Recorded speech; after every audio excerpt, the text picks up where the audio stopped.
Tell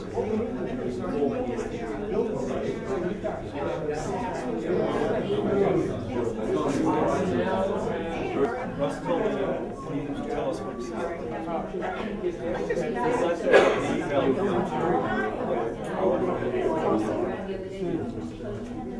Oh, that's fine.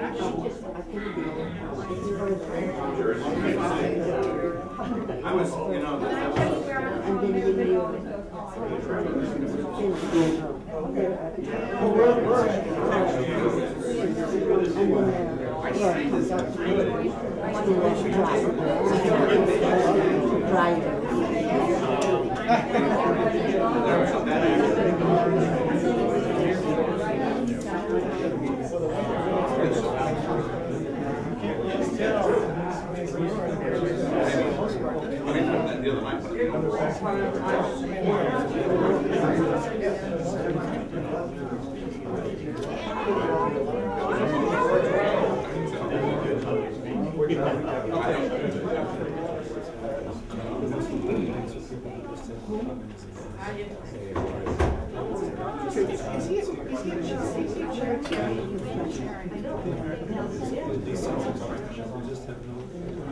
Thanks for coming, everyone. It's 10 a.m. Let's get started. I'm Bishop E.W. Jackson. I'm the chairman of STAND Against Communism.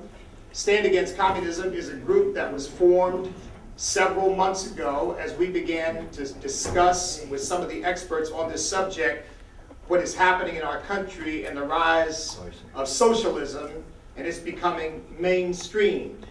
And we believe that there is more to this than meets the eye, and that something needed to be done.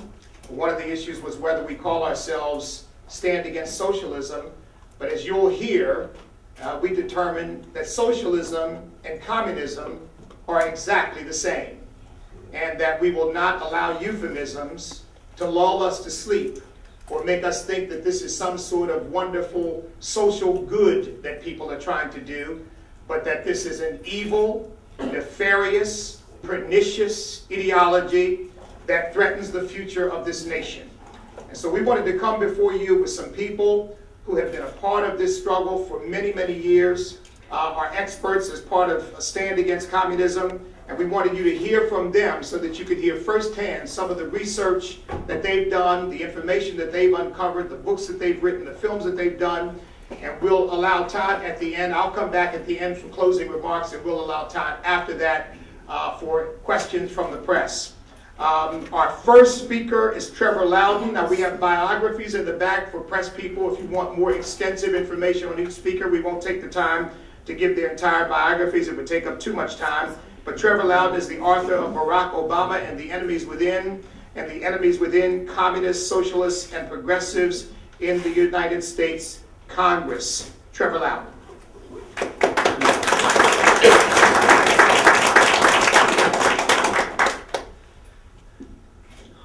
Hi, good to see some familiar faces. Thank you, Bishop Jackson. The first press conference I ever did was in 2008 here in Washington, D.C. with Cliff Kincaid on Obama. And had you listened to us then, think of all the trouble you may have saved. So, look, a few years back, the AFL-CIO was militantly opposed to illegal immigration. It would take the jobs of American workers. It would lower wages and conditions. And you should have seen the speeches that Harry Reid and Bill Clinton used to make condemning illegal immigration in the most militant terms. Well, now it's the opposite. So what changed? Well, in 1995, Democratic Socialists of America, your largest Marxist organisation, took over the AFL-CIO under John Sweeney. They removed the anti-communist clause from the AFL-CIO's constitution, and those 70s and 60s radicals flooded into the union movement. And this altered the face of the Democratic Party beyond belief. The unions are the backbone of the Democratic Party, and the unions are now controlled by Marxists. In the last few years, you've had a huge upswing of Marxist infiltration into the Democratic Party. Four major groups: Communist Party USA, Democratic Socialists of America, Freedom Road Socialist Organization, and the Committees of Correspondence for Democracy and Socialism, comprising about 60,000 members, have joined together in an organization they call the Left Inside Outside Project, with the explicit purpose of infiltrating and taking over the Democratic Party all over the country. They are active in every precinct in every state of the country. They're taking over the Democratic Party from the lower levels up. In California right now, they're running over 100 Marxists for the Democratic Central Committee, including both of the leaders for the presidency of the California Democratic Party. The Communist Party is running candidates across the country. They ran 3 in Houston in the last election cycle on the Democratic ticket. One of them got 250,000 votes running as a Democrat. Another one ran as a Congress member. Another one ran for County Commission in Houston. Freedom Road Socialist Organization, which is pro-Chinese, as is the Communist Party USA, as is Committee of Correspondence, are heavily involved in the races in Virginia through a group called New Virginia Majority, which has basically tipped that state blue. They elected the mayor of Jackson, Mississippi, Chokwe Lumumba. They are now running Tammy Sawyer for the mayoralty of Memphis, one of America's biggest cities, and they're going to back Atticus Scott for the governorship of Kentucky in the next election. So what we're seeing is a general takeover of the grassroots of the Democratic Party. Now this has been reflected in Congress, obviously, because you have, what's power without people in the legislature? So you've got now people like the guy from the head of the Homeland Security Committee, Benny Thompson from Mississippi, who's the head of the Homeland Security Committee, very actively involved with the Communist Party as a young man, the pro-Chinese Communist Workers' Party, and very actively involved with Fidel Castro in Cuba to set up a scholarship program for young American communists to study medicine for free in Cuba. And that was done by the head of the Homeland Security Committee. Well, people say, well, look, this can't be happening because, the FBI would stop this, right? Well, the FBI answers to the Judiciary Committee. And the Judiciary Committee was headed for many years by a man called John Conyers, who had a 50-year history with the Communist Party USA, 40 years with Democratic Socialists of America, and 30 years with the Workers' World Party, which supports North Korea and Cuba and Iran.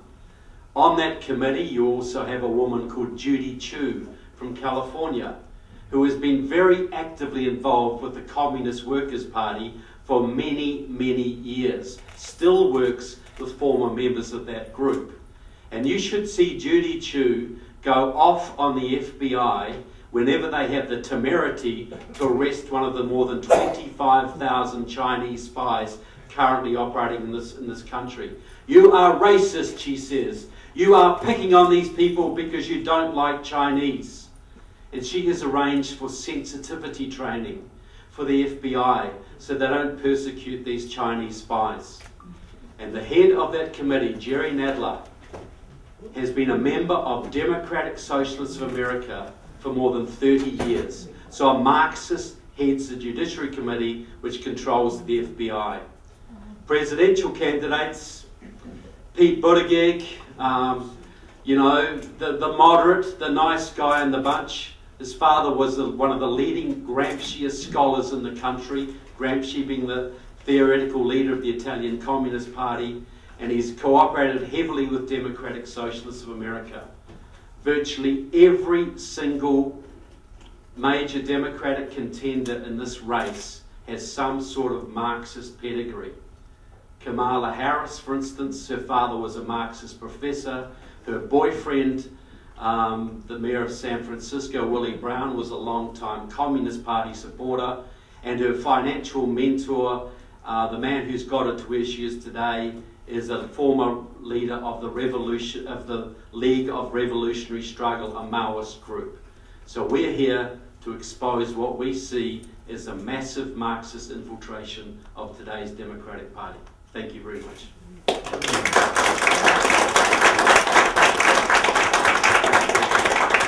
Thank you, Trevor. There'll be an opportunity for questions afterwards. We have a limited amount of time today. Next, Diana West, the author of The Red Threat and American Betrayal. Hey.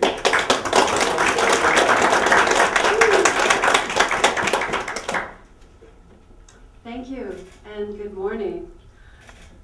I'm very grateful to Bishop Jackson for this opportunity to announce that there still exists a threat to this republic from the ideology of Marx and Lenin. I'm talking about communism and socialism.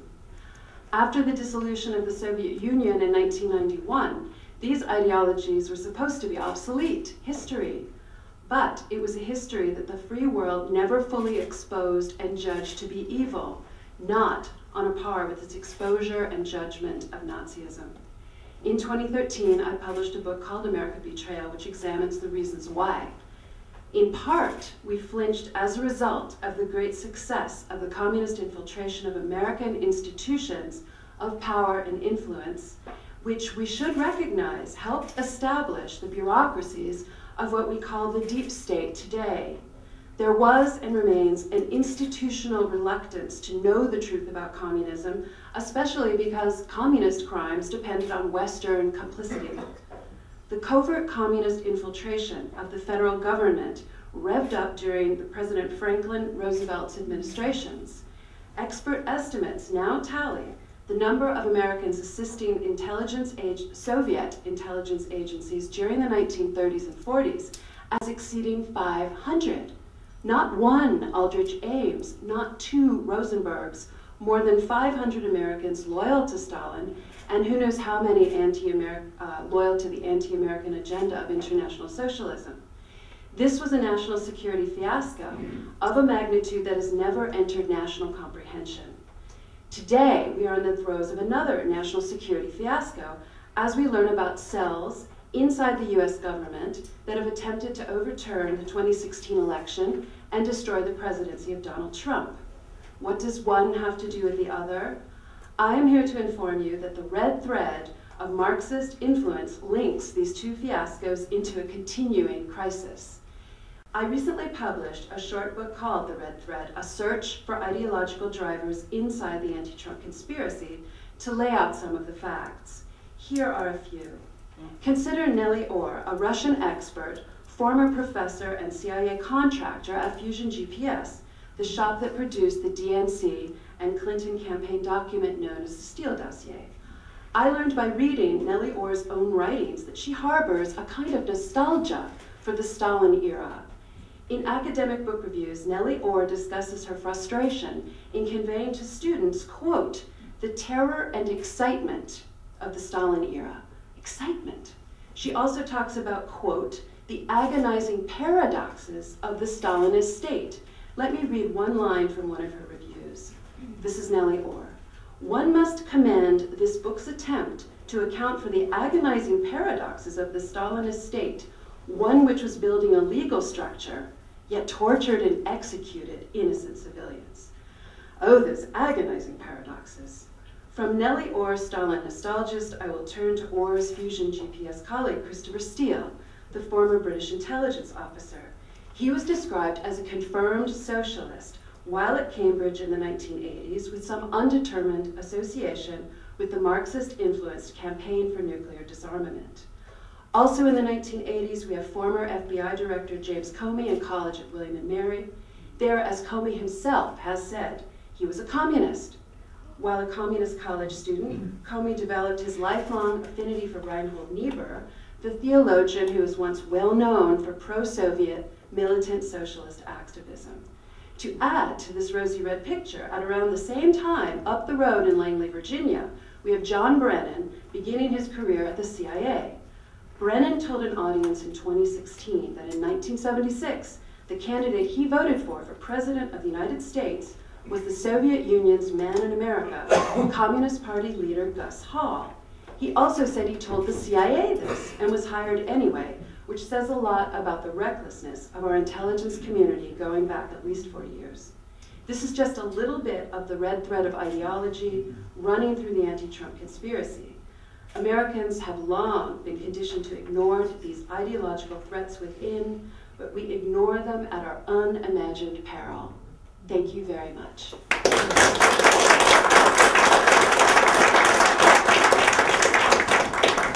Thank you. And next we'll hear from someone who escaped the clutches of the special counsel. It's an amazing story how the special counsel tried to force him to plead guilty to something he did not do.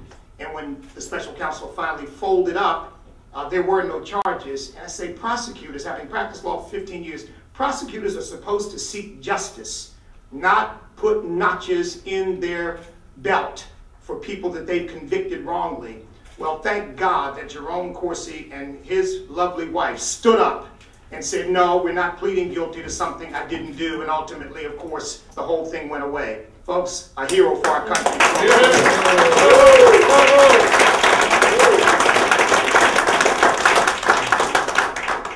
Thank you all. Thank you for that generous, kind introduction. Rather than go through the history, I want to make one point on communism, and that was that in the 1950s in Hawaii, the Communist Party decided the best way to turn America communist was to penetrate the Democratic Party. And it was a conscious effort. There are hearings in which it's openly discussed. The conclusion coming out of World War II was the United States was not going to have a classic Marxist revolution. And the whole theory of class warfare was really a fiction, a fabrication. It wasn't going to happen that way. But rather, another path was going to be taken. I want to focus today, in this time, on trying to explain something that I think is fundamental. And that is, what is the appeal of communism?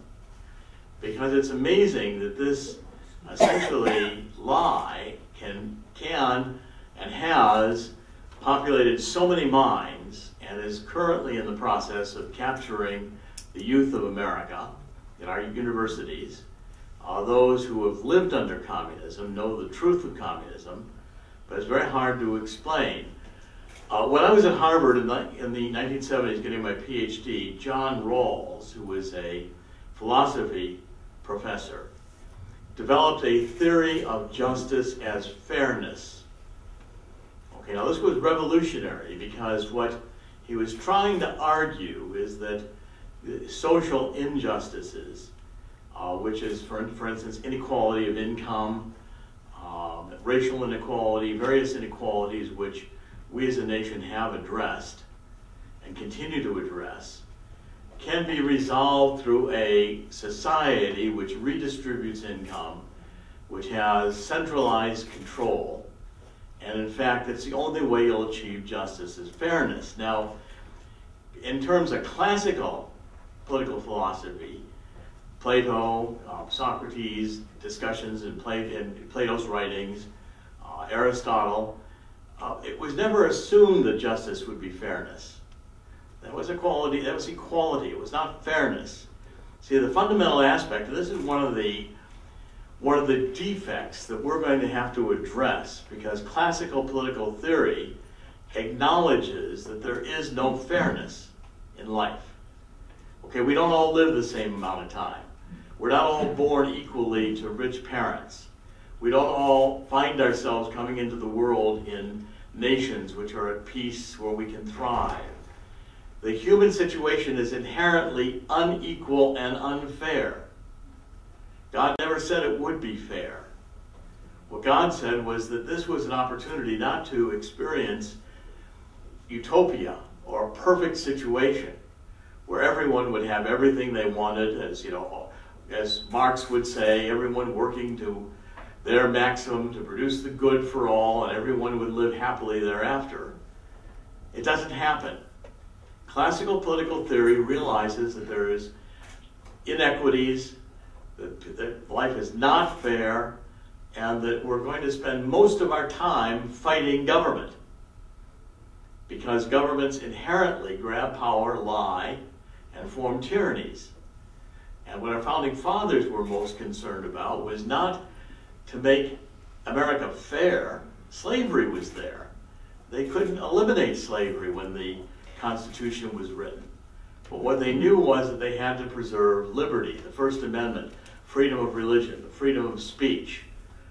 And of the founders who recognized the sin and the horror of slavery, they realized it was going to take another second revolution in order to solve the problem, and it did. Abraham Lincoln did not start fighting the Civil War to end slavery, but he finished it up to end slavery. And he knew from the beginning that this was a great sin and crime that had to be eliminated. We're constantly going to have to deal in society with sins and crimes and problems. Life is problems. Your children are born, you've got to educate them. They misbehave, you've got to correct them. The human situation, which classically, in terms of biblical teaching, we are a fallen race. Original sin, and that's the fundamental condition. Communism comes on, and our students are being taught in universities of social justice. Not to say anything that offends anyone. That communism cannot exist without causing conflict. This was one of the fundamental Saul Alinsky principles, that you have to have somebody to oppose. You have to create enemies. And currently we are the enemies. Anyone believing in Jesus Christ, anyone believing in America, in terms of its constitution, we are the enemies. Evil in these people's minds, because we don't aspire to create this perfect world of social justice in which all people are going to be treated equally and fairly. And while those are noble principles that we should all aspire to, we should all fight injustice, we are never as human beings going to eliminate injustice. We're never as human beings going to eliminate these problems.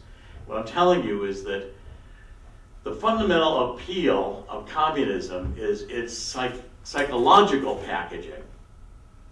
And this very powerful psychological packaging, which to most minds hearing it, I always said students in their first year at college should read the Communist Manifesto in order to really be indoctrinated, and then following that, read the Constitution and begin seeing why the Constitution exists and why it exists, fighting this error that we can have a utopia on earth.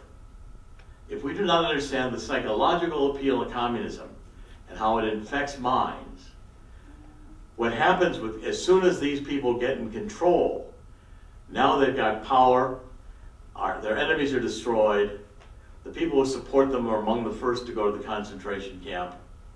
They grab all the power for themselves, and it's a formula which produces maximum injustice, maximum inequality. Everyone's poor, everyone's enslaved. But if we do not fight the psychological appeal of communism, we're not going to win.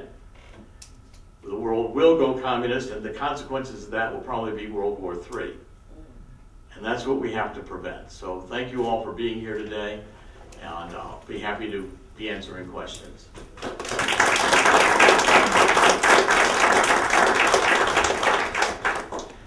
And now we have Robert Knight, longtime journalist, champion for the First Amendment rights for the Washington Times. Robert?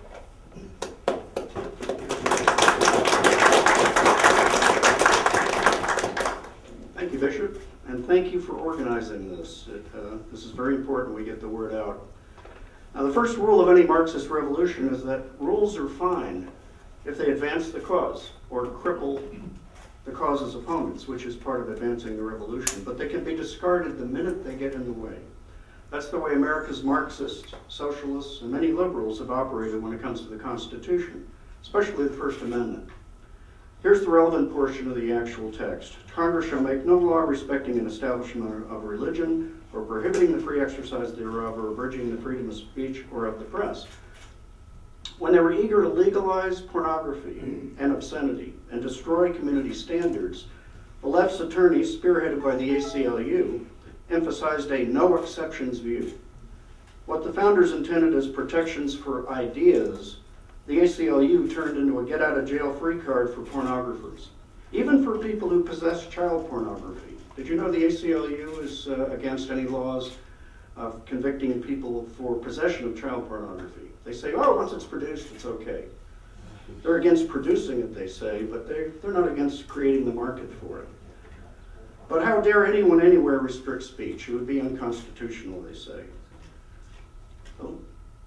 Now, the left has abandoned its earlier stance in favor of no-holds-barred First Amendment freedoms. Even the ACLU does come down on the right side occasionally, but all too often they ignore blatant suppression of speech, especially speech involving the pro-life movement or those defending marriage and family. They've also redefined civil rights. They've moved beyond immutable characteristics like skin color or actual constitutional protection accorded to religion in the First Amendment. They've expanded it to include volitional behavior that has moral implications. This is totally different from the original conception of civil rights. In doing so, they've transformed civil rights into a battering ram against morality. Now, we've heard about communist infiltration of America's campuses, but what about the newsrooms, since we're at the press club? Right now, they're full of people who honestly believe America needs to be taken down and replaced with a socialist, pansexual, entirely secular regime that brooks no dissent. Studies abound about the media's leftist bias, but all you have to do is switch on CNN or pick up the Washington Post. Here's a classic example. This is about a nun who was the president emeritus of a 220-year-old Catholic preparatory school, who wrote a letter saying, hey, we ought to include same-sex announcements in the alumni magazine. Totally against Catholic doctrine, totally against Christian views of sexuality. Here's the run-over headline the Post chose. Nun chooses love over church doctrine. Now quote Marx. That's the Post editors talking. They honestly believe that whatever the church says about sex and marriage is just a matter of hate. It's the opposite of love. Now, from Marx and Engels on, the destruction of the two pillars of society, family and church, have been a core mission. This mission became central in the mid-20th century because the workers of the world didn't rise up and unite in terms of economic upheaval. So Antonio Gramsci, who was mentioned earlier, Herbert Marcuse at the Frankfurt School, all saw that a sexual revolution, including educational indoctrination and media propaganda, could lead to political revolution. And that's why the left has embraced pornography, abortion, homosexuality, same-sex marriage, and now transgenderism. Failure to embrace any part of this singles you out for punishment. It all works against a family-based culture whose members are not as likely to fall for the left siren song of forced redistribution. Strong families produce strong, independent people. As families weaken, so does the church, where families are part of the foundation and where people learn a different gospel from that of Karl Marx. I can't read that. What's that say? It's so light. 1 minute left? Whoa, okay. Okay, one of the most effective tactics of the left is to coin new words, seize control of the language, and then use it to criminalize opposition. That's why abortion became choice. Reparative therapy for people with unwanted homosexual inclinations has been recast as conversion therapy, which conjures up images of electric shock and techniques that they don't use. They just sit down and talk with people. The Equality Act, which Democrats just passed in the House on Friday, is a motherlode of politically correct usage that can be turned into tools of persecution of Christians and others who won't go along with the left's ever-shifting sexual regime.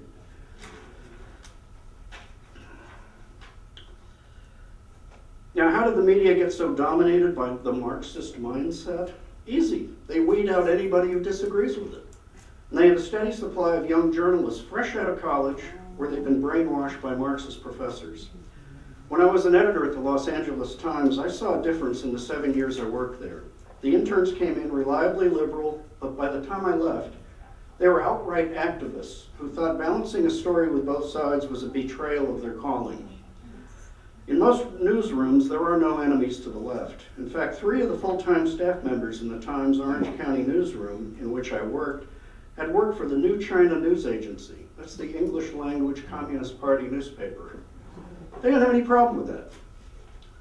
Meanwhile, I hit a ceiling when my leftist boss found out I'd written an article for National Review magazine. When I told her that the Times staffers had written for many leftist publications, such as Mother Jones and Ramparts, she said, "That's different." So I asked, "How is it different?" And she glared at me and said, "It just is." Freedom of the press is great, but only as long as the press marches to the left. Thank you.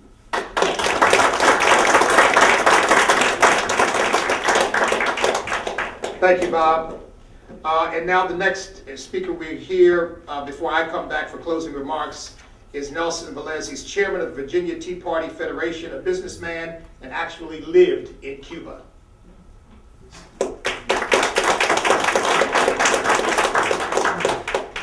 It's a real pleasure to be living in this country. It really is. I have a real intimate, undying, abiding love for this country. And what you find interesting is that the people who come here legally from communist countries are more adept to understanding freedom than the people who are native born to this country now. It is stunning. You just ask people from Cuba. You ask people now that are leaving Venezuela how they feel about socialism, how they feel about communism. How do they feel about Chavez and what's happened since then? How do they feel about when Sean Penn came to visit to celebrate Chavez and his socialism, communism? And by the way, Chavez was elected. He was duly elected in Venezuela. Venezuela was prosperous, one of the most prosperous states. And yet he, as a socialist Democrat, was duly elected by a free people. Now that free people in 2012 was disarmed, and now they're being run over by tanks. And I can tell you, when I was in Cuba, I was very young. I was a teenager. And I went to this place called the Cuban Village. And I went there to become a warrior, to learn how to fight, and also to play the Spanish guitar. So for a young boy, what a combination. It was pretty cool. But afterwards, after the lessons, I was privileged to go to where these guys went. They're old guys. I mean, some of them were in their late 40s and 50s. So, the stories. And now this place was a cabana, and it had a roof, and it had mostly walls. There were plenty of walls, majority walls, but it was big, and it had great food, and had music, dance floors, big bar, and everything. And all the Cubans came in and talked about Cuban life. The casinos, the partying, the rich, the famous, the young, and the restless coming in from all over the world to Cuba for decades. They were the mecca of Latin America. It's wonderful, beautiful, prosperous. They had a great nightlife. They had great environment for businesses. They had all these things, including the mafia. The mafias are smart. They don't go to Mongolia. They go where the money was, and the money was in Cuba. Cuba was a wonderful place, made some money. In 1957, they told me, 1957, Cuba was more prosperous that year than any time before, and of course any time since. And so how did this person, this young, dynamic, articulate person coming down from Sierra Madres, how did he captivate not only the Cuban people, but the world? How did he do that? It was a prosperous country. He was dynamic, and he was not into details. He talked about hope and change. Didn't talk about how to change or change to what. But he did say he was going to take care of corruption. That was the number one thing. And the other thing is that the big thing was that he was against communism. Over and over and over again. He says, you know what? I can tell you truthfully, I'm against dictatorships. I hate dictatorships. 2, I hate hatred. I hate the class warfare. I like to keep Cubans together, not apart. That was a big thing. And the third thing was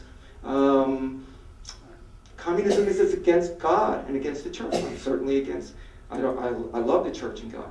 These are fundamental, foundational principles, and he betrayed every single one. And the reason he was successful was because he lied. And the reason that the lies were successful was because he presented this to the American media, and the American media laundered his information, launder the fact that he was surrounded by communist infiltrators and his own violent past, and they vouched for him. They gave him legitimacy. And because of that, both Fidel Castro and Raul Castro had said over and over again publicly that without the American press, they would not be able to go and win the revolution because they didn't do it by arms. There were no dozens of hundreds of people dead. They had maybe a couple dozen people that died during the whole campaign. But they could not do it through military means. They had to do it by propaganda and by the money that came in from Florida from anti-Batista so that they can pay off the military over there. So I just want to tell you that I'm very glad to be here, and I bless all of you, and I hope that in the generations to come, they will enjoy the Republic as we do now. Thank you.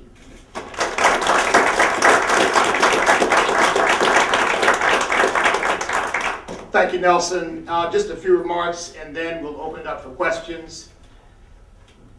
You know, when I was in my first year of college, a lot of my classmates walked around with Mao Zedong's little red book.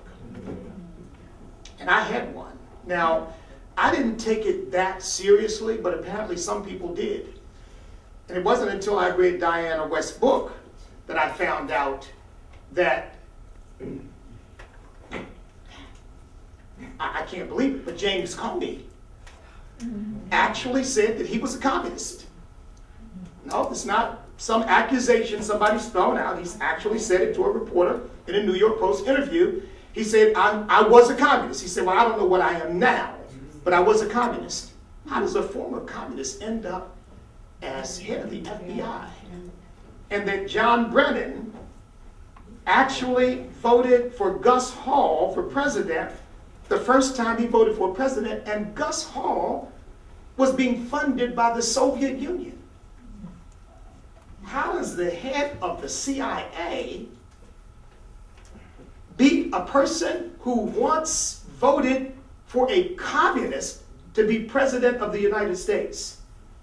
And when somebody like that stands up and calls President Trump a traitor, I think, talk about a case of projection. That's got to be one. Well, folks, I got saved in 1976, and my attitude about this country was revolutionized. Because I came to realize something. America is one of the greatest gifts that God has ever given mankind. Yeah. Because no matter what they say, and of course we know that we're not a perfect country, we never have been, we never will be, because we're not perfect people. But no matter what they say, we have done more to help more people, not only in this nation, but around the world, than any other nation that's ever existed on the face of the earth. We have raised the standard of living for more people. And yes, I really do believe that this effort to undermine these foundational principles is very real, because you've got to separate America from certain things in order to fundamentally transform her. And one of the things you've got to separate America from is our history. Pete Buttigieg just recently said that we've got to remove Thomas Jefferson from all monuments. We've got to remove his name. Why would we remove his name? I guess because he was a slave owner. But what the left doesn't tell people is that the whole world was steeped in slavery. America didn't invent it, but America got rid of it. And that man that he wants out of our history is the man who wrote the words, "We hold these truths to be self-evident, that all men are created equal and endowed by our Creator with certain inalienable rights, and among these are life, liberty, and the pursuit of happiness." Yeah. Now, folks, my great-grandparents were slaves in Virginia, Gabriel and Eliza Jackson.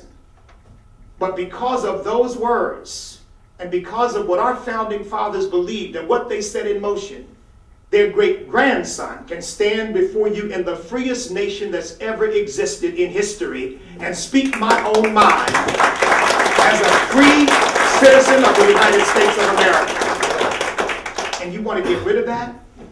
And you want to transform our culture? You want to change all the definitions? And folks, this is an amazing thing that we're watching, but we're actually watching the vocabulary be twisted as if it were 1984. where that evil is good, good is evil, light is darkness, darkness is light. And we have to be aware of the fact that just because you call it social justice, just because you use the word socialism, does not really change what you really have in mind. And folks, as a result of listening to Trevor and reading his materials and reading Diana's book and the research I've done, there is no difference between socialism and communism. When Bernie Sanders stands up and declares himself a socialist, we ought to all hear him saying, I am a communist. Because that's exactly what it boils down to. I mean, Mao Zedong, of course, remember, he was Anita Dunn's, Barack Obama's communications director. He was one of the people she turned to when she needed advice and counsel. This vicious, brutal killer who executed probably or was responsible for the deaths of 65 million Chinese. It may have been more. That's who she turned to. Here's what he said. Socialism must be developed, and the route towards such an end is a democratic revolution which will enable socialist and communist consolidation over a length of time. Now, he was talking about China, of course, but you can apply that very much to the United States of America today. The Communist Party USA, which will have their convention next month in Chicago, here's what they say their stated goal is: to build socialism in the United States based on the revolutionary traditions and struggles. Folks, Marxism is socialism, is communism, and we've got to take the veil off and let people know that we are dealing with a pernicious ideology that is responsible for having killed more people than any other way of thought that's ever existed. We don't need that in the United States of America. And we're not having it. And so we need to reclaim our history. We need to reclaim our faith in God, because this is one of the things that's under attack. You know, I tell people all the time that my conservatism comes out of my Christian faith. I believe that every individual is sacred, and that individual liberty is what the government is established to protect. It's not established to protect its own power. It's established to protect our freedom. And it's not established to lord over us. It's established to serve us. And it's not established by elites to control the people. It's established by the people in order for the governmental officials we elect and appoint to serve us. And they've got it completely twisted. And they want us all to become servants of the government, because that's exactly what socialism and communism are. Socialism and communism turn every individual under its control into a slave. That's exactly what happened in Russia. That's exactly what happened in China. That's what happened in Cuba. That's what happened in Vietnam. That's what's happened in Venezuela, except now it's erupted into complete chaos. And I tell you, who better to want and love and commit to freedom than the people in this country whose ancestors were once slaves here? Communism is trying to infiltrate the black community and convince them that collectivism is the way. But I'm here to tell you that there is no way to lift a group. Individuals have to lift themselves. And they do that by their own values and their own initiative and their own hard work. And instead of buying into collectivism, which is being sold us, people need to buy into individual initiative and personal responsibility and determination to do what Nelson suggested. Take advantage of what people coming into this country do when they've left a place where they haven't had no freedom. Come into this country and look at it in awe and wonder and say, wow, I can do pretty much anything I want to do here and pretty much be anybody I want to be here. And whether the left will admit it or not, that is true for every black child, every Hispanic child, every Asian child in this nation. They can do whatever they want to do, and we'll just take the blinders off and help them to see the opportunities that lie before them. And those opportunities.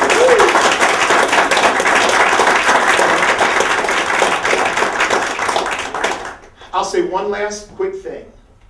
And this is one of the things I hate about this lurch toward the left.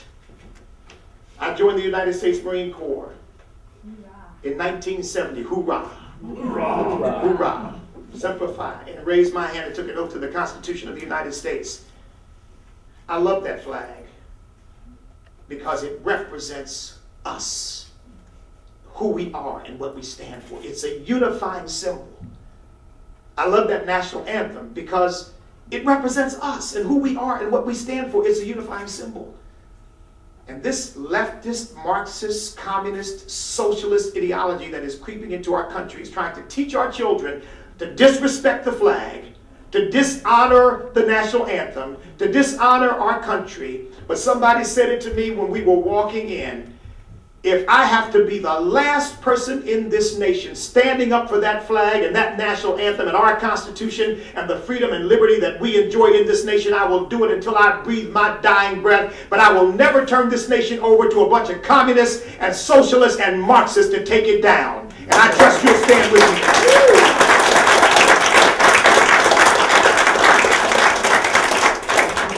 And the last thing is this. We are being asked to allow people to lead this country who have no affection for it. I mean, think about this. Think of the last time you heard a Democrat, you heard a leftist speak affectionately about America. When was the last time you heard it? You don't hear it. You know what you hear? You hear, yes, maybe JFK. You know what you hear? You hear from Andrew Cuomo, it was never that great. And you hear the same thing from Pete Buttigieg. And you hear people associate the flag with being a Republican or being conservative. That flag has no party. It has no race. It represents all of us. And they're asking us to choose those people to lead us over an individual who, although like you and me is imperfect, loves this country, loves our people, believes in our Constitution, believes in individual liberty, believes in the free market, believes in our Judeo-Christian values, and is doing everything he can to protect our First and Second Amendment and all of our constitutional rights, and that is Donald Trump. And I'll pick him any day of the week and twice on Sunday over one of these leftists and Marxists and communists.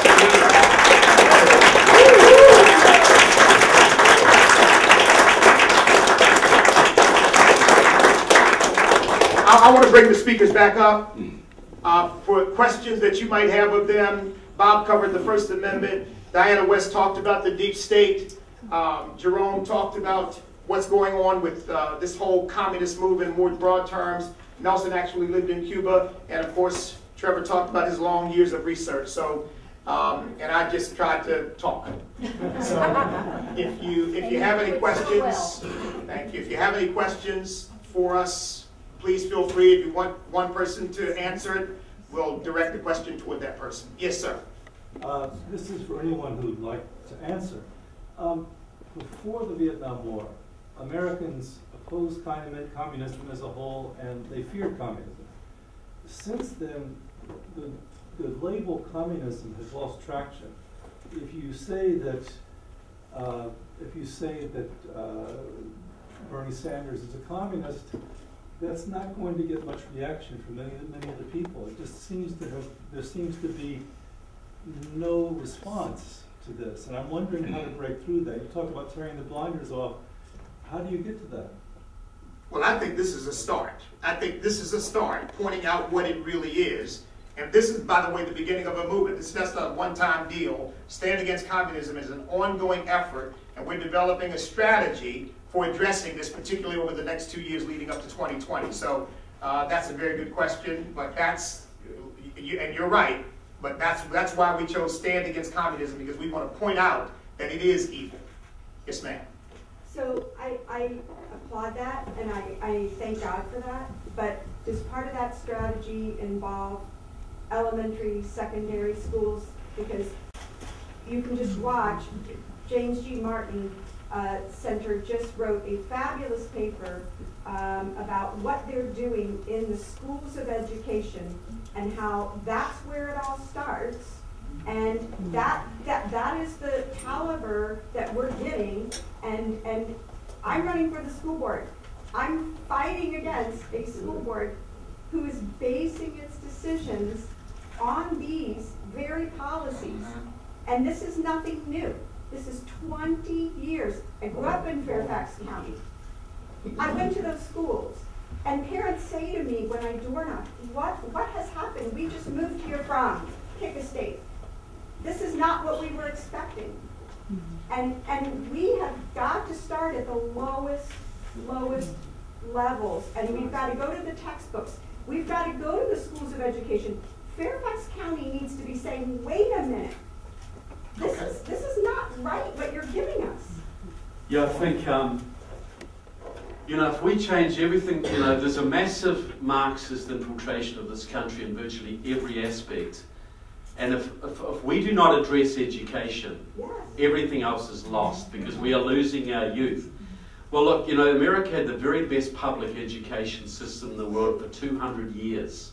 I would say that the poorest black kid in the poorest school district in Alabama in 1952 got a better education in the basics than the richest white kid in the richest district in Virginia would get today. So what is the change? The change was you had the Department of Education brought in under Carter, which centralized control of education all over the country. Several Republican presidents have promised to abolish the Department of Education over the years. I think we need to put that back on the agenda very strongly. All education goes back to the states. We will lose if we don't do that. And I think it's a critical step. You know, if you want to control the future of the nation, control the young minds of the nation. And one of the people in our group is Roland Smith. I don't know whether yes, Roland Smith is with us, and he's brought that issue up on our call. So maybe we need to get you involved in that. Yes, sir. E.W., I just want to know when you're going out for president. Next question. My wife is here. Yes, sir. Do you think we need, or we could find a few deplorable billionaires to set up a liberty media platform so that we could have some alternative, since our voices are being eliminated from YouTube, from all the social media, the TV network? I mean, what can we do about that? We need a platform. We can't continue to see our voices. Well, you're sitting right beside Tom McDevitt, chairman of the Washington Times, and he probably knows some of those people. Look, that's something we talked about as well. And the Epoch Times is becoming a massive national platform now. It's becoming a huge thing out there. So we've got the Washington Times, we've got the Epoch Times. We need to utilize both of those things as much as we possibly can. Thank you. The Epoch Times is here too. Yeah. Yes. Yes. Have you worked with Alex Newman, with the New American? I know Alex very well. Yeah. Well, he'll be in Northern Virginia June 4th. It's my event. Y'all need to come. All right. Get us the information. Yes, Tom. Bishop, Tom McDevitt, chairman of the Washington Times. I really thank God you guys are doing this. I've been involved with Frank Gaffney's committee for the clear and present danger on China, a similar type of effort focused on the China threat. So you mentioned the word strategy. Can you elaborate a little bit? Strategy assumes you have some goals. What does this committee and this group you're putting together see as the key goals to achieve in the next, and then from there, flesh out the strategy a little bit? I won't go too far in fleshing out the strategy, but I'll tell you this. Follow-up question too. Okay, but I will tell you this, that we're going to use the spotlight of the presidential election to call attention to what these candidates stand for, who they really are, what their backgrounds are. Because we know that the media is going to be paying attention. They won't like what we're bringing out, but we're going to use this opportunity to do that. And we're going to do that early on. And we talked about some of the early states in which we're going to do it because we want to get ahead of this. So we're not waiting until we get into next year. We're starting that process now. We're working with Tea Party groups. Trevor's got vast connections with the Tea Party groups. We're working with Tea Party groups. We're bringing churches involved. I'm getting some churches involved. Nelson, of course, is the chairman of the Virginia Tea Party, so we'll be working with them here in Virginia, and basically kind of having a strike force that is going to both inform the electorate, make sure that people know who these folks are, and two, challenge these candidates and put them on the defensive, put the whole apparatus on the defensive. Because why hasn't anybody challenged Bernie Sanders, or what does socialism mean? Explain that to us. I mean, we know what its history is, and put him on the hot seat. Instead, I mean, he goes and honeymoons at the Soviet Union and goes and visits with Fidel Castro, and he doesn't have to answer to that. But he won't answer. And yet, President Trump, every little thing he ever said or did is under scrutiny. So we want to put them on the defensive. So that's the strategy in broad strokes. You said you had a follow-up question about ideology. I was involved during the Cold War with an effort that was a critique and counter-proposal to Marxism-Leninism. Systematically, it's like 13 or 14 presentations from a God-centered point of view, atheism versus Godism. Are you thinking about that? I mean, just the presentations of your committee today, if you bottled that up and distilled it, you've had the makings of a framework, of a counter-proposal. I don't see that happening so much. You have the biblical worldview folks who are looking at things more from an evangelical standpoint, but from the political, social, cultural implications of this ideological war we're fighting.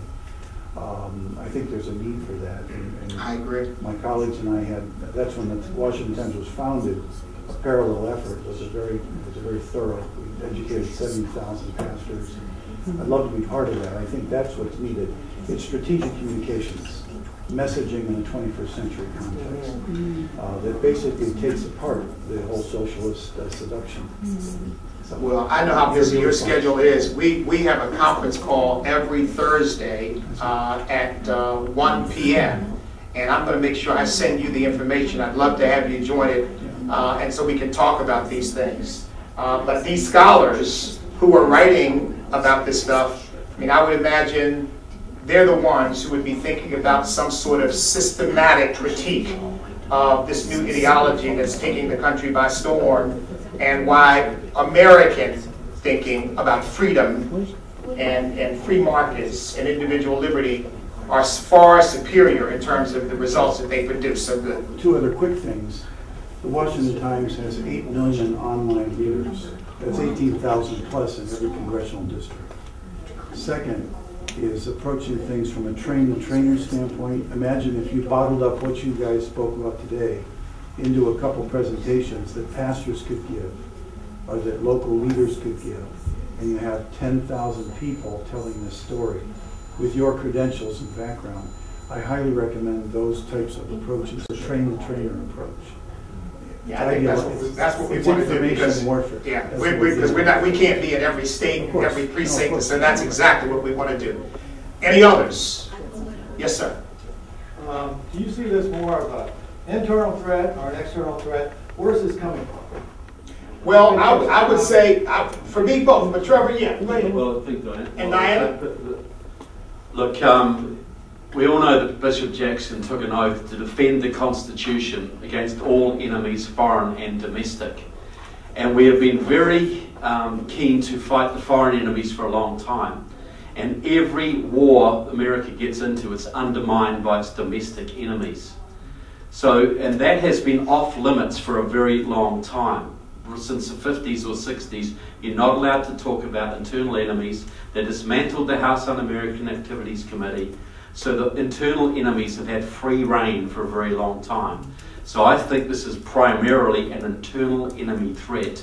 If we can deal with that, the external enemies will fall into line pretty quickly. Thank you all for coming. God bless.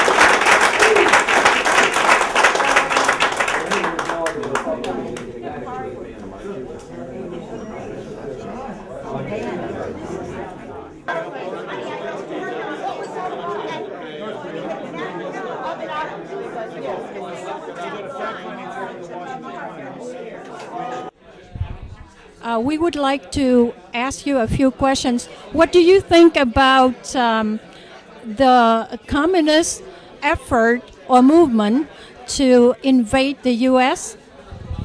Yeah, well, the communists for a long time have put a lot of effort into infiltrating America's government, its unions, its media, its education, to the point that they are now the dominant force in many of those institutions.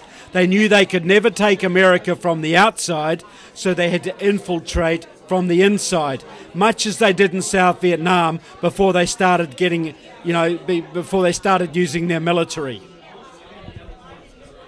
I have noticed that high school students, middle school students, they started to kind of like almost glorify the ideology of communism. What do you think happened in the U.S.? Well, you had a very strong infiltration of the U.S. education system. I have written about Marxists who are actually writing the curriculums for young students. And because you have a National Department of Education now, if a textbook is picked up in one state, it goes to every state. So all the kids are learning the same communist propaganda. They're learning about the communist heroes. They're not told about the crimes of communism. They're not told that North Vietnam was an aggressor against South Vietnam. They're told it was a civil war, that America shouldn't have been involved. So they're getting an unrelenting stream of anti-American, pro-communist propaganda from grade school right up to university. So we have to get the communists out of the education system. Thank you, but how do we, in your opinion, or in your thinking, how do we as parents, grandparents, victims of communism can help those children or can influence the educational system or the schools to push back on the invasion of communism? Yeah, well, excuse me. I think we have to push on a national level to get rid of the Department of Education, so all education goes back to the states. But I think it's also very important for every Vietnamese grandparent to talk to their grandchildren and educate them about communism, because you're finding young Vietnamese kids are going to college and they're coming back and they believe in communism now. You know, they're telling their grandparents they were silly, they should have supported communism. It's not so bad, it's not so horrible. So every grandparent has to bring their grandchildren aside and really educate them about what communism is, because they've been taught the exact opposite in the schools. And I know that Vietnamese value education. They want their children to be educated as well as they can. But American colleges are now all controlled by Marxists. So you have to inoculate your children against what they will be taught there. Thank you so much. You are teaching us or sharing with me how to tell the truth to the younger generation. Thank you so much, sir. I'll say one more thing you may use. During the Vietnam War, the Soviets were funding the North Vietnamese. The Soviets were giving money and material to the North Vietnamese, but they spent more money actually funding the American peace movement than they did funding the North Vietnamese. So they spent more money in America indoctrinating the young communists on the streets and helping the peace movement. The war in Vietnam was lost in the streets of America, not in the Vietnam, in America, and that was funded by Soviet and Chinese money in America, and that's still going on today. So you are saying that the communists know how to control people's mind? Yes, that's the most important thing. They know that people will never willingly accept their ideas. They have to condition people. They have to change people's minds through the education system, through the media, through the churches, through the unions. They have to change people to soften the image of communism, to make people not willing to fight communism. And that is why they spend more money on propaganda than they do on actually guns and bullets. We immigrants, the legal immigrants, we love this republic and we would like to help maintain the republic. Do you have suggestions and advice to all of us, the legal immigrants, to help maintain this? We don't want to lose to the communists. Well, I've got to say, and this will sound very partisan, but most Vietnamese, a lot of Vietnamese do not understand how deeply the Democratic Party is infiltrated by communists. The Democratic Party is now owned by communists. And then a lot of Vietnamese, they support the Democratic Party because they think it's a pro-American party. It is not. Do your homework. I'm not saying Republicans are perfect, but right now, if we do not re-elect President Trump in 2016, we lose the Republic. We will lose the Republic. Yes, thank you so much. We agree with you. We are on the same thought length, and we will help spread the words. And we hope that you will continue to rally the young people to change their mind and to work toward the good of the U.S. and the Republic. Thank you very much. Well, I know the Vietnamese, they fought against communism very bravely, and they are patriots. They love this country, and I'm very glad to have you here fighting for us, because you understand what communism is, whereas a lot of native-born Americans unfortunately don't. So you have a very deep responsibility to educate your young and to help win this great republic back. Thank you, sir. We'll do our best. Thank you. Appreciate it. Reverend E.W. Jackson, we are so grateful to you for this session here to educate all of us about the danger and the spread of communism in the U.S. Well, look, it's an important matter. We've seen what it's done in other countries around the world. And if you really care about human beings, in other words, you really want people to live full and meaningful and happy lives, you don't want communism, because it produces exactly the opposite. It produces mass misery, starvation, shortages, and ultimately torture and incarceration and murder, trying to keep people in line. So we don't want that in America. We want freedom, and every individual be able to live out their God-given gifts and talents and go to the highest place they can take. We also appreciate the fact that you said that if each individual would go to church and worship God, that way we can push back communism. Well, you know, look, America's founded on the principle that our rights and freedoms come from Almighty God. And that makes all the difference in the world. That means government didn't give us freedom. Government didn't give us rights. Our Constitution says it exists to secure the rights that God already gave us. And so we've got to keep God at the center of our culture. And there is an attack going on right now trying to remove God from everything, everywhere. And of course, as a pastor and a Christian, I'm particularly sensitive to that. But that's what communism does. Communism wants people not to worship God, but worship government. And not to serve God, but serve government. And their God becomes the state. And no, we're not having that here in America.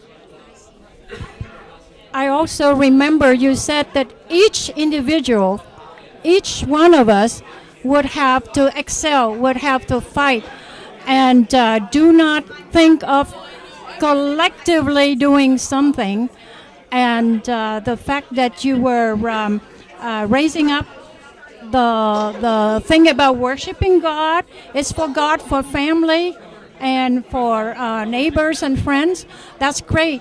How do we maintain that? How do we preserve that in the young mind?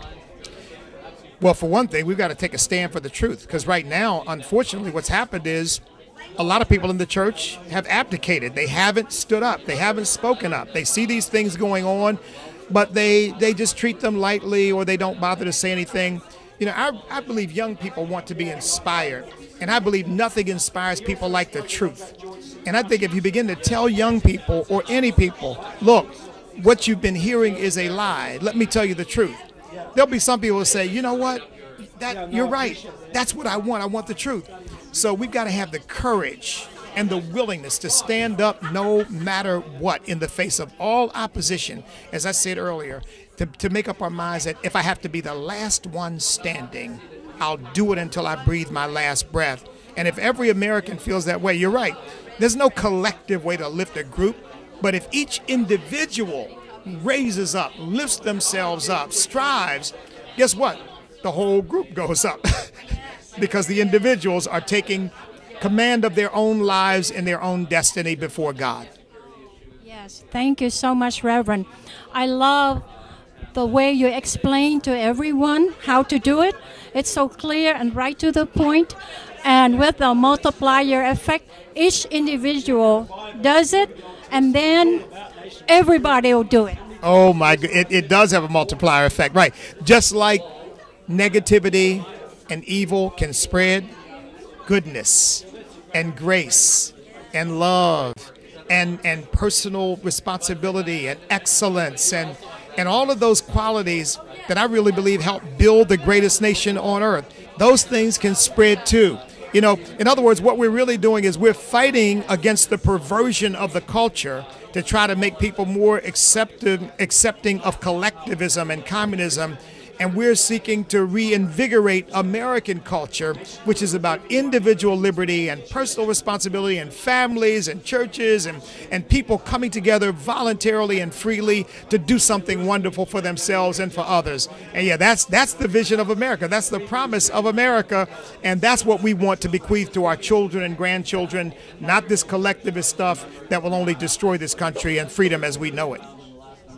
We love that inspiration you try to instill in the young people and the courage.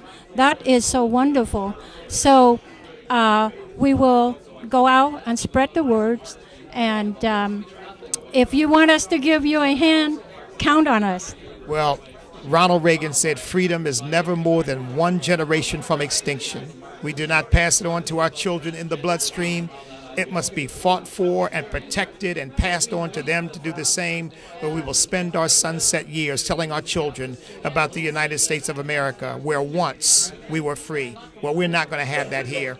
We're going to always be able to say to our children, you're free now, you will always be free, because those of us who came before you fought for it and stood for it and made sure that we give you a legacy of liberty.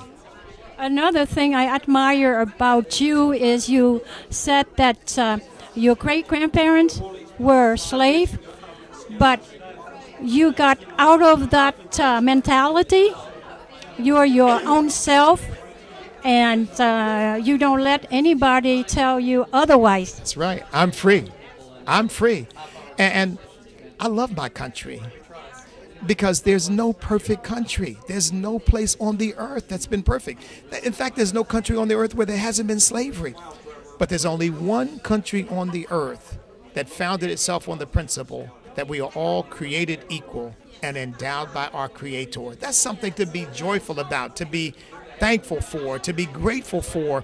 And even though generations before us had those problems, they solved them, and now we inherit something far greater than they ever imagined. So rather than, I always tell my church, instead of obsessing about real or imagined slights or what you think someone else did to you, I said you ought to be obsessing about what God wants to do with you. Thank you so much, sir. Thank you very much. Appreciate it. Mrs. Diane West, we would like you to share some of your thoughts with us. We are from South Vietnam, and our country was invaded by the communists, and they turned a wonderful country into a horrible place for people to live. And we like to instill in our young people who got out of the country or who are still over there, you know, all of the good moral value, all of the patriotism, and all of the fighting spirit. So we'd like you to share with us. Oh, well, we have wonderful friends in the Vietnamese people who were fought alongside our troops for so long. And I am so happy to know how many anti-communists are among the South Vietnamese people and continue to try to inculcate in their children the understanding of what happened to their beautiful country. It has happened to our country too. And I think that's what this event was really trying to wake people up to. Americans, Westerners in general, we are afraid to talk about communism. Now, maybe since you experience it directly in terms of an invasion, it's easier for you because you have more experience and direct experience and loss. We are still here. We don't realize the extent to which we have been changed by it. And it has gotten to a point where the fear is not of a gun. I mean, there's danger now in terms of speaking out. We know about Antifa, and I'm not talking about that so much. It's just in a peer group, in a newsroom, in a political setting, anti-communist Americans who may not even know that word, but they are people who believe in liberty and the Constitution, they're afraid of expressing themselves because somebody might call them a name. They might say, oh, you're crazy, you're a conspiracy theorist, or you are, that's all gone after the Cold War is over. And so my message, the work I do is essentially trying to reintroduce Americans and everyone specifically to this past, this long assault on freedom that comes from communism. I wrote a book a few years ago called American Betrayal. And it was essentially another look at what has happened in World War II and the Cold War.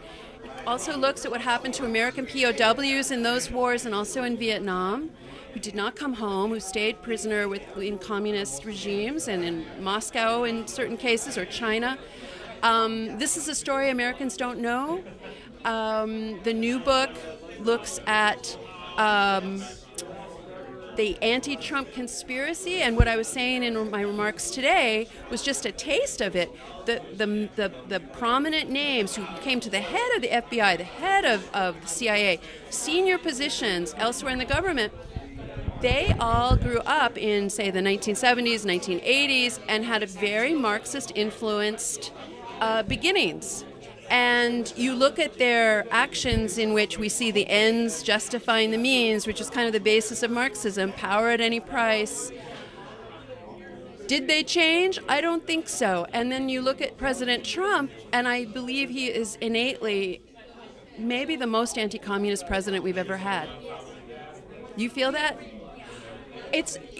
I feel that way. I write about that in the book. I try to explain it. I think that, his consistent policies over decades points to this, and I go into that in some detail. But I think that because he is this anti-communist who wants to rebuild the nation state, which is the most important bulwark against communism, he is perceived as a dire threat to the whole communist project, because nation states disappear in communism, right?